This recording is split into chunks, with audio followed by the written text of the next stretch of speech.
अस्सलामुअलैकुम, welcome back to my channel. कैसे हैं आप सब दोस्तों? उम्मीद करती हूँ आप सब ठीक ठाक होंगे, खैर आफियत से होंगे। आज मैं आपके साथ बर्फ़ी की रेसिपी लेकर आई हूँ, विंटर स्पेशल। ये उन लोगों के लिए बहुत ही स्पेशल है जिनको मीठा पसंद है। और ये खालिश दूध से हम बनाएंगे, ना इसमें हम मैदा डालेंगे, ना हम इसके चावल का आटा डालेंगे। बिल्कुल खालिश तरीके से हम इसको बर्फ़ी बना के दिखाऊंगी मैं आपको। ये 2 किलो दूध से तकरीबन 4 किलो बर्फ़ी तैयार हो जाएगी। तो बहुत ही मज़े की बनती है और जायके के साथ साथ ये ताकत से भी भरपूर होती है। चलिए स्टार्ट करते हैं। इसके साथ ही फ्रेंड्स, अगर आपको ये मेरी रेसिपी पसंद आए तो वीडियो को लाइक, और चैनल पे नए हैं तो चैनल को ज़रूर सब्सक्राइब कीजिएगा। चलिए स्टार्ट करते हैं। बिस्मिल्लाहिर्रहमानिर्रहीम। सबसे पहले आपने खुला सारा बर्तन ले लेना है। जितना दूध हो उसके मुताबिक आपने बर्तन ले लेना है। मैं तकरीबन 10 किलो दूध से बना रही हूँ। तो ये हमने बड़ी सारी कढ़ाई ली है, उसके अंदर ना 2-3 चम्मच हमने कुकिंग ऑयल के डाल दिए, ताकि जो हम दूध डालेंगे ना वो पेंदे के साथ ना लगे। और ये दूध फ्रीज़ किया हुआ दूध है, अगर फ्रेश हो तो वो इतना दूध नहीं लगता बर्तन के साथ, ठीक। और ये फ्रीज़ किया हुआ है तो ये ठंडा दूध होता है ना, इसके लगने के चांसेस ज़्यादा होते हैं। ये तकरीबन 10 किलो दूध है, ये हमने डाल दिया। साथ ही मैंने 3-4 इलायची, सब्ज़ इलायची डाल दी है। अगर आपके पास इलायची पाउडर हो तो वो भी डाल सकते हैं। तो ये इसको ना हमने खुश्क करना है, खोए की शक्ल इसकी हो जाएगी तो फिर हम अगला काम करेंगे, ठीक। तो ये हमने मुसलसल चम्मच चलाते रहना है ताकि ये दूध नीचे ना लगे। अगर ये दूध नीचे लग जाए तो ये धुएं की फिर अजीब सी स्मेल आ जाती है ये बर्फ़ी में, और ये टेस्ट भी इतना अच्छा नहीं रहता है, ठीक। तो इसका हमने ख़ास ख्याल रखना है कि दूध हमारा बिल्कुल नीचे ना लगे। और साइड्स पे भी जो मलाई आती रहे वो हम साफ साथ साथ ही नाइफ की मदद से या चम्मच की मदद से है ना हम साफ करते रहें। तो ये लिक्विडी शक्ल में खोए की शक्ल इख्तियार कर चुका है ये दूध। तो इसको हमने ज़्यादा थिक नहीं करना, बस इसी तरह रखना है। 2-3 मिनट और पकाएंगे ना तो फिर हमने बस इसको ठंडा होने के लिए रख देना है, फ्रिज में नहीं, बाहर ही रूम टेम्परेचर पे। और इस स्टेज पे जो इलायची वगैरह हो या इलायची का दाना नज़र आए ना, वो आपने निकाल लेना है ताकि फिर मुंह में ना आए। तो ये गाय का दूध है, इसीलिए ना थोड़े ये खोया ना बादामी शक्ल का है, यानी कि थोड़ा पिंकिश शेड दे रहा है। अगर ये भैंस का दूध हो तो फिर वो वाइट वाइट बर्फ़ी भी वाइट होती है, और जो खोया बनाते हैं ना हम वो भी वाइट होता है। तो आपके पास जो अवेलेबल हो आप वो यूज़ कर लें, ठीक।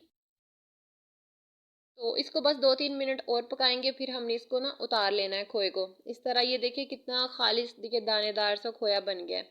और दूसरे बर्तन में ना हमने फिर कढ़ाई लेनी है दोबारा से। फिर हमने इसमें के अंदर ऑयल ले लें, या आप घी ले लें, या आप देसी घी ले लें, वेल एंड गुड।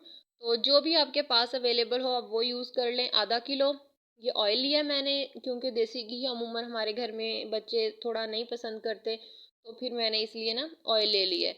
इसके अंदर 2 किलो सूजी है, उसको अच्छी तरह से साफ़ कर लेंगे, वो डाल दिया मैंने। तो सूजी को हम घी में अच्छी तरह से ना ऑयल को मिक्स करके फिर हम इसको भूनना शुरू कर देंगे।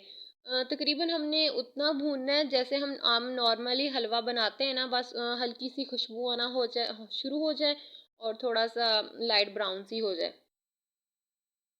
जैसे ये थोड़ी सी लाइट ब्राउन सी हो जाए, खुशबू आना शुरू हो जाएगी ना, फिर हमने इसको बस कर देना है भूनना। तो इसकी हमने मीठे के लिए हमने चाशनी वगैरह नहीं बनानी, उसके लिए मैंने 3 पाव चीनी पीस के ना उसका फ़ाइन सा पाउडर बना लिया है। दानेदार सी नहीं हो, बिल्कुल पाउडर हो, वो मैंने पाउडर बना लिया है। जितना आपको मीठा पसंद हो आप डाल सकते हैं। और नट्स वगैरह भी आप इस तरह डालना चाहते हैं बर्फ़ी में तो नहीं डालते। इस तरह मैंने पीस के बादाम और अखरोट को अच्छी तरह से मैंने पीस लिया है, तो उसका भी पाउडर बना लिया है, वो भी मैंने रख लिया है, ठीक। और सूजी को भी हम भून के ना इस तरह फिर हम रख देंगे ताकि वो भी थोड़ी ठंडी हो जाए।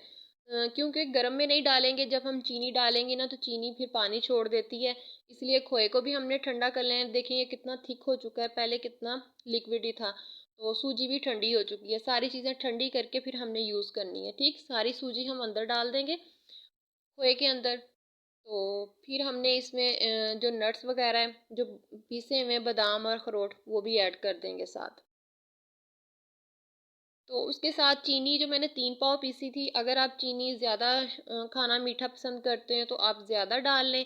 मैंने अपने टेस्ट के हिसाब से तकरीबन 3 पाव पीसी थी, आधा किलो मैंने डाल ली थी और बाकी मैंने रख ली थी, क्योंकि हम थोड़ा मीठा कम पसंद करते हैं।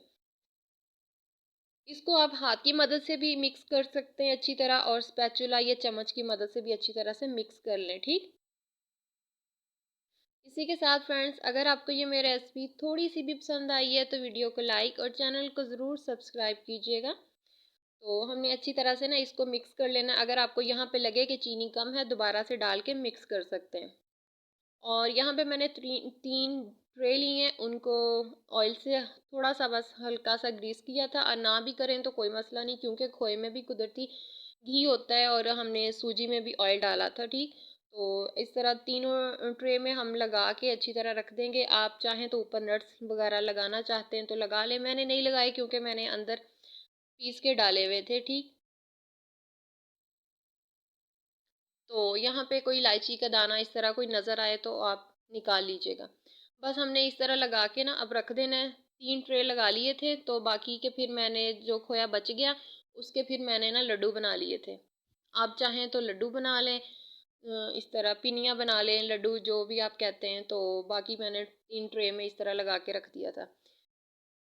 ये मैंने रात को वीडियो शूट की थी, क्योंकि हमारे गैस का बहुत इशू होता है। दिन को गैस की बहुत लोड शेडिंग थी, तो रात को बस गैस आई तो मैंने जल्दी से ये वीडियो भी बना ली और खोया भी बना लिया। इसको हम ज़्यादातर ना बर्फ़ी वाला खोया ही कहते हैं। तो हमारे यहाँ ये सर्दियों में 1-2 दफ़ा ज़रूर ही बनता है, और बच्चे बड़े सभी बहुत शौक से खाते हैं। तो इसको फिर मैंने रात भर ऐसे ही छोड़ दिया था ढक के। तो सुबह उठ के फिर इसकी ये देखिए सुबह हो गई थी, तो फिर मैंने इसको कटिंग कर ली। आप चाहें जिस शक्ल में मर्ज़ी चाहें कट कर लें, जिस शेप में कट करना चाहते हैं कर सकते हैं। तो मैंने आम नॉर्मल जैसे बर्फ़ी होती है उस तरह से बस बच्चों के लिए फिर इस तरह मैंने बहुत मोटी वाली नहीं, बस नॉर्मल सी इस तरह टिक्कियाँ टुकड़ियाँ सी बना ली थी। तो आई होप आपको ये रेसिपी बहुत पसंद आएगी। इंशाल्लाह आप भी ज़रूर ट्राई कीजिएगा, बहुत हेल्पफुल रहेगी आप लोगों के लिए ये विंटर में, क्योंकि इसमें सारी चीज़ें जो हमने डाली हैं वो बिल्कुल हेल्दी हैं। और जो लोग शुगर के मरीज़ हैं वो मीठा थोड़ा कम कर लें, लेकिन बहुत ही हेल्दी है ये।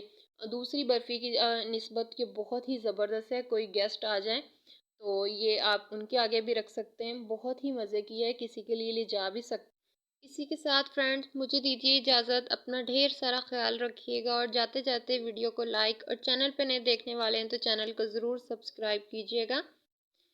मैं मिलूँगी आपके साथ किसी आसान सी, यूनिक सी, मज़ेदार सी रेसिपी में। मुझे दीजिए इजाज़त, अपना ढेर सारा ख्याल रखिएगा, अपने प्यारों का ढेर सारा ख्याल रखिएगा। ओके, अल्लाह हाफ़िज़।